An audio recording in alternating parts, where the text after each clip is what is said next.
تو جب آپ خوش ہوتے ہیں تو عام آدمی کو، مانگنے والوں کو بھی پتہ ہوتا ہے یار آج صاحب بڑا خوش ہے، ملازموں کو پتہ ہوتا ہے آج درخواست پیش کر لو، جو مانگو گے دے دیں گے۔ تو جب آپ خوش ہوتے ہیں تو چھوٹوں کو آپ کی خوشی اور اس کے نتائج کا بھی پتہ ہوتا ہے کہ آج پھاڑیں گے نہیں درخواست، رد نہیں کریں گے۔ تو خوشی میں ہر بات مانی جاتی، ایک فطرت ہے۔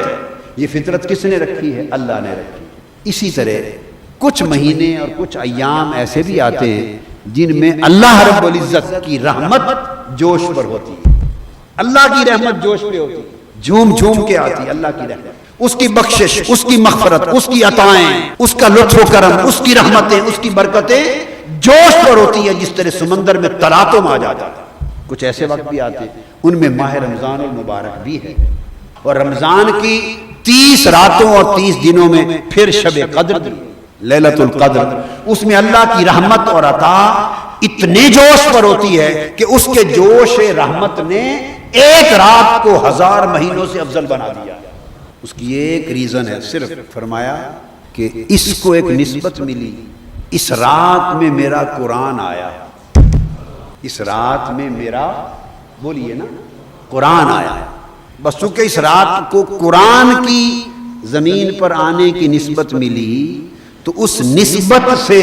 جو بات سمجھانا چاہ رہا ہوں وہ یہ کہ اس کو بھی فضیلت ملی تو کسی نسبت نے فضیلت دے دی۔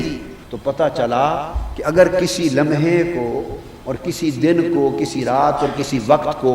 اللہ کی کسی محبوب شے سے نسبت ہو جائے اور وہ شے اس لمحے میں آئے، تو اس نسبت کے لمحے، اس لمحے کی جو نسبت ہے اس کی وجہ سے اللہ پاک اس پوری رات اور پورے دن کو اور اس پورے مہینے کو ہر شے سے بلند کر دیتا ہے۔ تو اہل ایمان کے لیے سمجھنے کی بات یہ ہے کہ یہ ہمیں قرآن ہمیں بھیجا، جس رات قرآن آیا وہ رات 100 سال سے افضل ہو گئی، 1000 مہینوں سے افضل ہو گئی۔ اور پھر قرآن آیا کس کے لیے؟ اندازہ کر لیں، وہ رات اور وہ مہینہ جس میں وہ صاحب قرآن زمین پر آیا کہ جس کے آنے سے پھر قرآن بھی اترتا گیا اور رمضان بھی آتا گیا اور اسلام بھی آتا گیا۔